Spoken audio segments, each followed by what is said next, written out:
ಉದ್ಯಮಿ ಗೌತಮ್ ಅದಾನಿ ವಿರುದ್ಧದ ವಂಚನೆ ಮತ್ತು ಲಂಚ ಆರೋಪಗಳಿಗೆ ಸಂಬಂಧಿಸಿದ ಪ್ರಕರಣವನ್ನ ಕೊನೆಗೊಳಿಸಲು ಅಮೆರಿಕದ ಅಧಿಕಾರಿಗಳು ಮುಂದಾಗಿರುವ ವರದಿ ಬಂದಿದೆ. ಅದಾನಿ ಗ್ರೂಪ್ಗೆ 2024ರ ಕೊನೆಯಲ್ಲಿ ಅಮೆರಿಕದ ಸೆಕ್ಯೂರಿಟೀಸ್ ಅಂಡ್ ಎಕ್ಸ್ಚೇಂಜ್ ಕಮಿಷನ್ ದಾಖಲಿಸಿದ್ದ ಮೊಕದ್ದಮೆ ದೊಡ್ಡ ಸಂಕಷ್ಟವನ್ನು ತಂದಿತ್ತು. ಅದಾನಿ ಗ್ರೂಪ್ ಭಾರತದಲ್ಲಿ ಒಪ್ಪಂದಗಳನ್ನು ಪಡೆಯಲು ಸುಮಾರು 2,000 ಕೋಟಿ ರೂಪಾಯಿ ಮೊತ್ತದ ಲಂಚ ನೀಡಿದೆ ಮತ್ತು ಇದನ್ನು ಅಮೆರಿಕನ್ ಹೂಡಿಕೆದಾರರಿಂದ ಮರೆಮಾಚಲಾಗಿದೆ ಅಂತ ಯುಎಸ್ ಸೆಕ್ಯೂರಿಟೀಸ್ ಮತ್ತು ಎಕ್ಸ್ಚೇಂಜ್ ಕಮಿಷನ್ ಆರೋಪಿಸಿತು. ಈ ನಿಟ್ಟಿನಲ್ಲಿ ಯುಎಸ್ ನ್ಯಾಯಾಂಗ ಇಲಾಖೆ ಯುಎಸ್ನಲ್ಲಿ ಚಾರ್ಜ್ ಶೀಟ್ ಅನ್ನು ಸಲ್ಲಿಸಿತು. ಅದರಿಂದಾಗಿ ಅದಾನಿ ಗ್ರೂಪ್ ಇಕ್ಕಟ್ಟಿನಲ್ಲಿ ಸಿಲುಕಿಕೊಂಡಿತು. ಈಗ ಟ್ರಂಪ್ ಅವರು ಅದಾನಿ ಪ್ರಕರಣವನ್ನ ರದ್ದುಗೊಳಿಸಲು ನಿರ್ಧರಿಸಿದ್ದಾರೆ. ಡೊನಾಲ್ಡ್ ಟ್ರಂಪ್ ಅವರ ವಕೀಲರ ಸಹಾಯದಿಂದ ಅದಾನಿ ಪ್ರಕರಣವನ್ನ ಮುಚ್ಚಲು ನ್ಯಾಯಾಂಗ ಇಲಾಖೆ ಸಿದ್ಧತೆ ಮಾಡ್ತಾ ಇದೆ ಅಂತ ನ್ಯೂಯಾರ್ಕ್ ಟೈಮ್ಸ್ ವರದಿ ಮಾಡಿದೆ. ಈ ಪ್ರಕರಣವನ್ನ ಮುಚ್ಚುವುದಕ್ಕೆ ಪ್ರತಿಯಾಗಿ ಅದಾನಿ ಅಮೆರಿಕದಲ್ಲಿ ಸುಮಾರು $10 ಬಿಲಿಯನ್ ಹೂಡಿಕೆ ಮಾಡಲಿದ್ದಾರೆ ಅಂತ ಪತ್ರಿಕೆ ಬರೆದಿದೆ. ಈ ಹೂಡಿಕೆ ಅಮೆರಿಕದಲ್ಲಿ 15,000 ಉದ್ಯೋಗಗಳನ್ನು ಸೃಷ್ಟಿಸಬಹುದು. ನ್ಯೂಯಾರ್ಕ್ ಟೈಮ್ಸ್ ವರದಿಯ ನಂತರ ಭಾರತದಲ್ಲಿ ವಿರೋಧ ಪಕ್ಷಗಳು ಆಕ್ರೋಶ ವ್ಯಕ್ತಪಡಿಸಿವೆ. ವಿರೋಧ ಪಕ್ಷದ ನಾಯಕ ರಾಹುಲ್ ಗಾಂಧಿ ಗೌತಮ್ ಅದಾನಿಯ ಬಿಡುಗಡೆಗಾಗಿ ಪ್ರಧಾನಿ ಮೋದಿ ಅಮೆರಿಕದೊಂದಿಗೆ ವ್ಯಾಪಾರ ಒಪ್ಪಂದ ಮಾಡಿಕೊಂಡ್ರು ಅಂತ ಟೀಕಿಸಿದ್ದಾರೆ. ನ್ಯಾಯಾಂಗ ಇಲಾಖೆ 1 ವಾರದೊಳಗೆ ಅದಾನಿ ಪ್ರಕರಣ ಮುಕ್ತಾಯಗೊಳಿಸಬಹುದು ಅಂತ ಬ್ಲೂಮ್ಬರ್ಗ್ ವರದಿ ಮಾಡಿದೆ. ಇದು ಭಾರತ ಸರ್ಕಾರ ಮತ್ತು ಭಾರತೀಯ ಕಂಪನಿ ಎರಡನ್ನೂ ಒಳಗೊಂಡ ಪ್ರಮುಖ ಅಂತಾರಾಷ್ಟ್ರೀಯ ಘಟನೆಯಾಗಿದೆ. ಭಾರತ ತನ್ನ ಇಂಧನ ನೀತಿಯನ್ನ ಪುನರ್ ರಚಿಸ್ತಾ ಇದ್ದ ಸಮಯದಲ್ಲಿ ಇದು ಶುರು ಕಲ್ಲಿದ್ದಲು ಅವಲಂಬನೆಯನ್ನ ಕಡಿಮೆ ಮಾಡುವುದು ಮತ್ತು ಸೌರಶಕ್ತಿಯನ್ನು ಹೆಚ್ಚಿಸುವುದು ಸರ್ಕಾರದ ಉದ್ದೇಶವಾಗಿತ್ತು. ಸರ್ಕಾರಿ ಸ್ವಾಮ್ಯದ ಭಾರತೀಯ ಸೌರಶಕ್ತಿ ನಿಗಮ ವಿಶ್ವದ ಅತಿ ದೊಡ್ಡ ಸೌರ ಟೆಂಡರ್ಗಳಲ್ಲಿ ಒಂದನ್ನು ಪ್ರಾರಂಭಿಸಿತು. ಇದು ಕೇವಲ ವಿದ್ಯುತ್ ಉತ್ಪಾದನೆ ಒಪ್ಪಂದವಾಗಿರಲಿಲ್ಲ. ಇದು ಸೌರ ಫಲಕಗಳ ಉತ್ಪಾದನೆ ಮತ್ತು ದೀರ್ಘಾವಧಿಯ ವಿದ್ಯುತ್ ಸರಬರಾಜು ಒಪ್ಪಂದಗಳನ್ನು ಸಹ ಒಳಗೊಂಡಿತ್ತು. ವಿದ್ಯುತ್ ಖರೀದಿ ಒಪ್ಪಂದಗಳು ಎಂದು ಕರೆಯಲ್ಪಡುವ PPAಗಳಿಗೆ ರಾಜ್ಯ ಸರ್ಕಾರಗಳೊಂದಿಗೆ ಸಹಿ ಮಾಡಲಾಗಿದೆ. ಈ ಟೆಂಡರ್ನಲ್ಲಿ 2 ಪ್ರಮುಖ ಕಂಪನಿಗಳು ಬಂದವು: ಅದಾನಿ ಗ್ರೀನ್ ಎನರ್ಜಿ ಮತ್ತು ಅಜೋರ್ ಪವರ್. ಒಟ್ಟಾಗಿ ಅವುಗಳಿಗೆ ಸುಮಾರು 12 ಗಿಗಾವ್ಯಾಟ್ಗಳ ಸಾಮರ್ಥ್ಯದ ಯೋಜನೆಗಳನ್ನು ನೀಡಲಾಯಿತು. ಭಾರತದಲ್ಲಿ ಯಾವುದೇ ಸೌರ ಕಂಪನಿ ಸಾರ್ವಜನಿಕರಿಗೆ ನೇರವಾಗಿ ವಿದ್ಯುತ್ ಅನ್ನು ಮಾರಾಟ ಮಾಡುವುದಿಲ್ಲ. ಮೊದಲು ಅದು SECI ಜೊತೆ ಒಪ್ಪಂದ ಮಾಡಿಕೊಳ್ಳುತ್ತದೆ.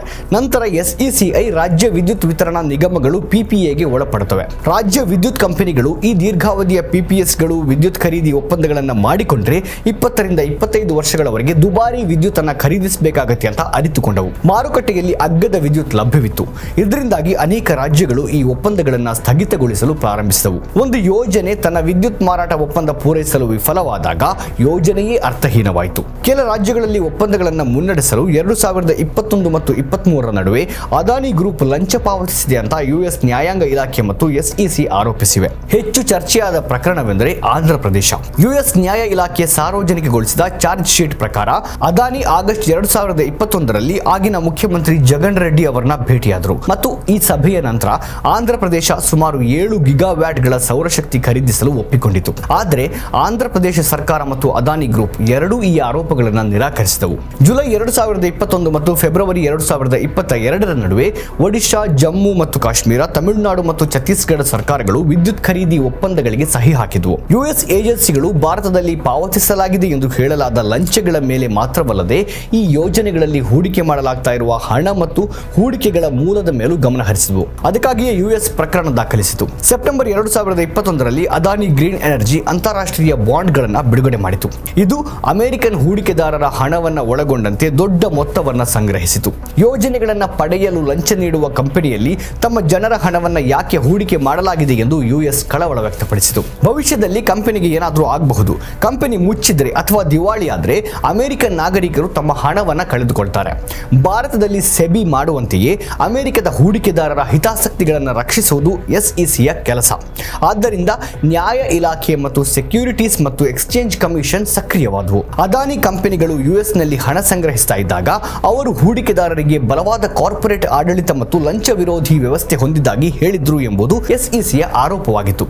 ಆದರೆ ಅವರು ಆಂತರಿಕ ಚಟುವಟಿಕೆಗಳ ಬಗ್ಗೆ ಸಂಪೂರ್ಣ ಮಾಹಿತಿ ಮರೆಮಾಚಿದ್ದಾರೆ ಅಂತ ಆರೋಪಿಸಲಾಯಿತು. ಹೂಡಿಕೆದಾರರಿಗೆ ಈ ಯೋಜನೆಗಳ ಹಿಂದಿನ ಕಾನೂನು ಅಪಾಯಗಳು ಮತ್ತು ತನಿಖೆಯ ಬೆದರಿಕೆಯ ಬಗ್ಗೆ ತಿಳಿದಿದ್ರೆ ಅವರು ಹೂಡಿಕೆ ಮಾಡ್ತಾ ಇರಲಿಲ್ಲ ಎಂಬುದು SECಯ ವಾದವಾಗಿತ್ತು. ಆದ್ದರಿಂದ ಈ ವಿಷಯದಲ್ಲಿ ಸಿವಿಲ್ ಮೊಕದ್ದಮೆ ಹೂಡಲಾಯಿತು. ನ್ಯಾಯಾಂಗ ಇಲಾಖೆ ಒಂದು ಹೆಜ್ಜೆ ಮುಂದೆ ಹೋಗಿ ಅದಾನಿ ಮತ್ತು ಅವರ ಸೋದರಳಿಯ ಸಾಗರ್ ಅದಾನಿ ವಿರುದ್ಧ ಕ್ರಿಮಿನಲ್ ಮೊಕದ್ದಮೆಯನ್ನು ಹೂಡಿತು. ಸೆಕ್ಯೂರಿಟೀಸ್ ವಂಚನೆ ಮತ್ತು ಹೂಡಿಕೆದಾರರನ್ನ ದಾರಿ ತಪ್ಪಿಸಲಾಗಿದೆ ಎಂಬುದು ಆರೋಪವಾಗಿತ್ತು. ಈ ದೋಷಾರೋಪಣೆ ಜಾಗತಿಕ ಮಾರುಕಟ್ಟೆಗಳಲ್ಲಿ ಕೋಲಾಹಲ ಉಂಟು ಮಾಡಿತು. ಅದಾನಿ ಗ್ರೂಪ್ ಕಂಪನಿಗಳ ಷೇರುಗಳು ಸಹ ಸ್ವಲ್ಪ ಕುಸಿದವು. ಭಾರತದೊಳಗೆ ರಾಜಕೀಯ ಚರ್ಚೆ ತೀವ್ರಗೊಂಡಿತು. ಕೆಲವು ನಿಗಮಗಳು ರಾಜಕೀಯ ಬೆಂಬಲ ಪಡೆಯುತ್ತಾ ಇವೆಯೇ ಎಂದು ಪ್ರಶ್ನಿಸ್ತಾ ಪ್ರತಿಭಟಿಸಿದ ವಿರೋಧ ಪಕ್ಷಗಳು ಸರ್ಕಾರದ ಮೇಲೆ ಮುಗಿಬಿದ್ದವು. ಮತ್ತೊಂದೆಡೆ ಅದಾನಿ ಗ್ರೂಪ್ ಈ ಎಲ್ಲ ಆರೋಪಗಳು ಸುಳ್ಳು ಮತ್ತು ಅದಾನಿ ಗ್ರೂಪ್ ಯಾವಾಗಲೂ ಕಾನೂನಿನ ವ್ಯಾಪ್ತಿಯಲ್ಲಿ ಕಾರ್ಯನಿರ್ವಹಿಸ್ತಾ ಇದೆ ಎಂದು ನಿರಂತರವಾಗಿ ಸಮರ್ಥಿಸಿಕೊಂಡಿತು. ಅಮೆರಿಕ ಕಾನೂನು ಸಮಸ್ಯೆಯನ್ನು ಎದುರಿಸಿತು. ಸಮನ್ಸ್ ನೀಡಬೇಕಾದ ವ್ಯಕ್ತಿಗಳು ಭಾರತದಲ್ಲಿದ್ದಾರೆ. ಅಮೆರಿಕ ಭಾರತದಲ್ಲಿರುವ ಭಾರತೀಯ ಪ್ರಜೆಗೆ ನೇರವಾಗಿ ನ್ಯಾಯಾಲಯದ ನೋಟಿಸ್ ಅನ್ನು ನೀಡಲು ಸಾಧ್ಯವಾಗುವುದಿಲ್ಲ. ಆದ್ದರಿಂದ ಅಂತಾರಾಷ್ಟ್ರೀಯ ಕಾನೂನು ಪ್ರಕ್ರಿಯೆಯನ್ನು ಪ್ರಾರಂಭಿಸಲಾಯಿತು. ಈ ಪ್ರಕ್ರಿಯೆಯಲ್ಲಿ ಯುಎಸ್ ಏಜೆನ್ಸಿಗಳು ಭಾರತೀಯ ಸರ್ಕಾರದ ಕಾನೂನು ಸಚಿವಾಲಯಕ್ಕೆ ದಾಖಲೆಗಳನ್ನು ಕಳುಹಿಸುತ್ತವೆ ಮತ್ತು ನಂತರ ಭಾರತ ಸರ್ಕಾರ ಆ ದಾಖಲೆಗಳನ್ನು ಸಂಬಂಧಿತ ವ್ಯಕ್ತಿಗೆ ತಲುಪಿಸುತ್ತವೆ.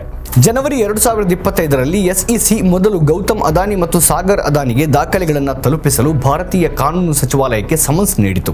ಆದರೆ ಭಾರತ ಸರ್ಕಾರ ಸ್ವಲ್ಪ ಸಮಯದ ನಂತರ ದಾಖಲೆಗಳನ್ನು ಹಿಂದಿರುಗಿಸಿತು. ದಾಖಲೆಗಳಲ್ಲಿ ಮೂಲ ಸಹಿಗಳಿಲ್ಲ ಮತ್ತು ಕೆಲವು ಸ್ಥಳಗಳಲ್ಲಿ ಅಧಿಕೃತ ಮುದ್ರೆಗಳಿಲ್ಲ ಎಂದು ಭಾರತೀಯ ಅಧಿಕಾರಿಗಳು ಹೇಳಿದರು. ಡಿಸೆಂಬರ್ 2025ರಲ್ಲಿ ಎಸ್ಇಸಿ ಮತ್ತೆ ಅದಾನಿಗೆ ಸಮನ್ಸ್ ಜಾರಿ ಮಾಡಲು ಪ್ರಯತ್ನಿಸಿತು, ಆದರೆ ಸರ್ಕಾರ ಅದನ್ನು ನಿರಾಕರಿಸಿತು. ಜನವರಿ 2026ರಲ್ಲಿ ಎಸ್ಇಸಿ ನ್ಯೂಯಾರ್ಕ್ನ ಫೆಡರಲ್ ನ್ಯಾಯಾಲಯಕ್ಕೆ ಹೋಗಿ ಭಾರತದ ಮೂಲಕ ಸಮನ್ಸ್ ಜಾರಿ ಮಾಡುವ ಪ್ರಯತ್ನಗಳು 14 ತಿಂಗಳುಗಳ ಕಾಲ ಸ್ಥಗಿತಗೊಂಡಿವೆ ಎಂದು ಹೇಳಿತು. ಇದು ಅದಾನಿ ಈ ಸಂಕಷ್ಟದಲ್ಲಿ ಒಬ್ಬಂಟಿಯಾಗಿಲ್ಲ ಮತ್ತು ಅವರು ಸಹಾಯ ಪಡೀತಾ ಇದ್ದಾರೆ ಎಂಬ ಆರೋಪಗಳಿಗೆ ಕಾರಣವಾಯಿತು. ಸಂದರ್ಭಗಳು ಏನೇ ಇರಲಿ, 1 ತಿಂಗಳ ನಂತರ ಅದಾನಿ ಸ್ವತಃ ಸಮನ್ಸ್ ಸ್ವೀಕರಿಸಲು ಒಪ್ಪಿಕೊಂಡರು. ನ್ಯೂಯಾರ್ಕ್ ನ್ಯಾಯಾಲಯ ಸಮನ್ಸ್ ಸ್ವೀಕರಿಸಿದ ನಂತರ ಅದಾನಿ ಮತ್ತು ಅವರ ಸೋದರಳಿಯ 90 ದಿನಗಳಲ್ಲಿ ತಮ್ಮ ಪ್ರತಿಕ್ರಿಯೆಯನ್ನು ಸಲ್ಲಿಸಬೇಕಾಗುತ್ತೆ ಅಂತ ಹೇಳಿತು. ಆದರೆ ಈಗ ಪ್ರಕರಣವನ್ನ ಮುಚ್ಚುವ ಸುದ್ದಿ ಹೊರಬಂದಿದೆ. ನ್ಯಾಯ ಇಲಾಖೆ ಅದಾನಿ ಪ್ರಕರಣವನ್ನ ಮುಚ್ಚಲು ಸಿದ್ಧತೆ ಮಾಡ್ತಾ ಇದೆ. ಹಾಗಾದ್ರೆ ಅದಾನಿಯ ರಕ್ಷಕ ಯಾರು? ಡೊನಾಲ್ಡ್ ಟ್ರಂಪ್ 2ನೇ ಅವಧಿಗೆ ಮರು ಆಯ್ಕೆಯಾದಾಗ ಅವರು ಹಲವಾರು ಕಾನೂನುಗಳನ್ನು ತಿದ್ದುಪಡಿ ಮಾಡಿದ್ರು ಮತ್ತು ಕಾರ್ಯಕಾರಿ ಆದೇಶಗಳಿಗೆ ಸಹಿ ಹಾಕಿದ್ರು. ಹಲವಾರು ಕಾನೂನುಗಳನ್ನು ರದ್ದುಗೊಳಿಸಿದ್ರು ಮತ್ತು ಫೆಬ್ರವರಿ 10ರಂದು ಟ್ರಂಪ್ ವಿದೇಶಿ ಭ್ರಷ್ಟಾಚಾರ ಕಾಯ್ದೆಯನ್ನು ರದ್ದುಗೊಳಿಸಿದ್ರು. ಅದಾನಿ ಪರಿಹಾರ ಪಡೀತಾರೆ ಅಂತ ಅನೇಕ ಜನರು ಆಗಾಗಲೇ ಭಾವಿಸಿದ್ರು. ರಾಬರ್ಟ್ ಜಾಫ್ರಾ ಯುಎಸ್ ಕಾನೂನು ಜಗತ್ತಿನಲ್ಲಿ ಹೆಚ್ಚು ಪ್ರಭಾವಶಾಲಿ ವ್ಯಕ್ತಿ. ಅವರನ್ನ ದೊಡ್ಡ ಕಾರ್ಪೊರೇಟ್ ಮೊಕದ್ದಮೆಗಳಲ್ಲಿ ಅತ್ಯಂತ ಶಕ್ತಿಶಾಲಿ ವಕೀಲರಲ್ಲಿ ಒಬ್ಬರೆಂದು ಪರಿಗಣಿಸಲಾಗಿದೆ. ಜಾಫ್ರಾ ಡೊನಾಲ್ಡ್ ಟ್ರಂಪ್ ಅವರ ವಕೀಲರಾಗಿಯೂ ಸೇವೆ ಸಲ್ಲಿಸಿದ್ದಾರೆ. ನ್ಯೂಯಾರ್ಕ್ ಟೈಮ್ಸ್ ಪ್ರಕಾರ ಅದಾನಿ ಗ್ರೂಪ್ ಮೇಲೆ ಯುಎಸ್ ಏಜೆನ್ಸಿಗಳಿಂದ ಒತ್ತಡ ಹೆಚ್ಚಾದಾಗ ಅದು ಜಾಫ್ರಾ ಅವರನ್ನ ತಮ್ಮ ಕಾನೂನು ತಂಡಕ್ಕೆ ಸೇರಿಸಿಕೊಂಡಿತು. ವರದಿಯ ಪ್ರಕಾರ ಜಾಫ್ರಾ ಅದಾನಿಗೆ ಕಾನೂನು ಬೆಂಬಲ ನೀಡಿದ್ದು ಮಾತ್ರವಲ್ಲದೆ ಯುಎಸ್ ನ್ಯಾಯ ಇಲಾಖೆಯ ಹಿರಿಯ ಅಧಿಕಾರಿಗಳಿಗೆ ನೇರವಾಗಿ ತಮ್ಮ ಪ್ರಸ್ತಾಪವನ್ನು ತಿಳಿಸಿದರು. ಅದಾನಿ ಯುಎಸ್ನಲ್ಲಿ ಪ್ರಮುಖ ಹೂಡಿಕೆಗಳ ಯೋಜನೆಗಳ ಬಗ್ಗೆ ಚರ್ಚಿಸಿದ್ದಾರೆ ಅಂತ ನ್ಯೂಯಾರ್ಕ್ ಟೈಮ್ಸ್ ಬರೆಯುತ್ತೆ. ಅವರು ಯುಎಸ್ನಲ್ಲಿ ಶತಕೋಟಿ ಡಾಲರ್ಗಳನ್ನು ಹೂಡಿಕೆ ಮಾಡುವ ಮತ್ತು ಸಾವಿರಾರು ಉದ್ಯೋಗಗಳನ್ನು ಸೃಷ್ಟಿಸುವ ಬಗ್ಗೆ ಮಾತನಾಡಿದರು. ಪ್ರಕರಣದ ಕುರಿತು ನ್ಯಾಯ ಇಲಾಖೆಯಲ್ಲಿಯೇ ಭಿನ್ನಾಭಿಪ್ರಾಯಗಳಿವೆ ಎಂದು ವರದಿಯಲ್ಲಿ ಹೇಳಲಾಗಿದೆ. ಕೆಲ ಅಧಿಕಾರಿಗಳು ವಿಚಾರಣೆಯನ್ನ ಮುಂದುವರಿಸಲು ಬಯಸಿದ್ರು, ಆದರೆ ಇತರರು ಪ್ರಕರಣ ಗಮನಾರ್ಹ ರಾಜಕೀಯ ಮತ್ತು ರಾಜತಾಂತ್ರಿಕ ಪರಿಣಾಮಗಳನ್ನು ಬೀರಬಹುದು ಎಂದು ನಂಬಿದ್ರು. ಅದಾನಿ ವಿರುದ್ಧದ ಈ ಪ್ರಕರಣದ ರಾಜಕೀಯ ಮತ್ತು ರಾಜತಾಂತ್ರಿಕ ಪರಿಣಾಮಗಳನ್ನು ಗಮನಿಸಿದ್ರೆ ಅಮೆರಿಕ ಪ್ರಸ್ತುತ ಚೀನಾ ವಿರುದ್ಧ ತನ್ನ ಕ್ರಮಗಳನ್ನು ತೀವ್ರಗೊಳಿಸ್ತಾ ಇದೆ ಎಂಬುದನ್ನು ಸೂಚಿಸುತ್ತದೆ ಎಂದು ವಿಶ್ಲೇಷಿಸಲಾಗ್ತಾ ಇದೆ. ಅಮೆರಿಕಕ್ಕೆ ಪಾಲುದಾರನ ಅಗತ್ಯವಿದೆ. ಅಂತಹ ಸಮಯದಲ್ಲಿ ಅಮೆರಿಕದ ಕಾನೂನಿನಡಿ ಭಾರತದ ಅತಿದೊಡ್ಡ ಕೈಗಾರಿಕೋದ್ಯಮಿಗಳಲ್ಲಿ ಒಬ್ಬರ ವಿರುದ್ಧ ಕ್ರಮ ಕೈಗೊಳ್ಳುವುದು ರಾಜಕೀಯವಾಗಿ ಸೂಕ್ಷ್ಮ ವಿಷಯವಾಗಬಹುದು ಎಂಬುದು ಇಲ್ಲಿನ ಲೆಕ್ಕಾಚಾರ ಎನ್ನಲಾಗಿದೆ. 1 ವಾರದೊಳಗೆ ಅಮೆರಿಕ ನ್ಯಾಯ ಇಲಾಖೆ ಆರೋಪಗಳನ್ನು ಕೈಬಿಡಬಹುದು, ಅದಾನಿಯನ್ನು ಸಂಪೂರ್ಣವಾಗಿ ಮುಕ್ತಗೊಳಿಸಬಹುದು ಅಂತ ಬ್ಲೂಮ್ಬರ್ಗ್ ಹೇಳಿದೆ. ನಮ್ಮ ಕಾರ್ಯಕ್ರಮಗಳನ್ನ ನೀವು ನೋಡ್ತಾ ಇದ್ರೆ ನಮ್ಮ ಚಾನೆಲ್ ಅನ್ನ ಸಬ್ಸ್ಕ್ರೈಬ್ ಮಾಡಿ, ಪಕ್ಕದ ಬೆಲ್ ಐಕಾನ್ ಒತ್ತಿ ನಮ್ಮನ್ನ ಬೆಂಬಲಿಸಿ. ಹಾಗೆ ನಮ್ಮ ಕಾರ್ಯಕ್ರಮಗಳನ್ನ ಲೈಕ್ ಮಾಡಿ, ಕಮೆಂಟ್ ಮಾಡಿ, ಅದನ್ನ ಬೇರೆಯವರಿಗೂ ವಾಟ್ಸ್ಆಪ್ ಮೂಲಕ ಶೇರ್ ಮಾಡಿ.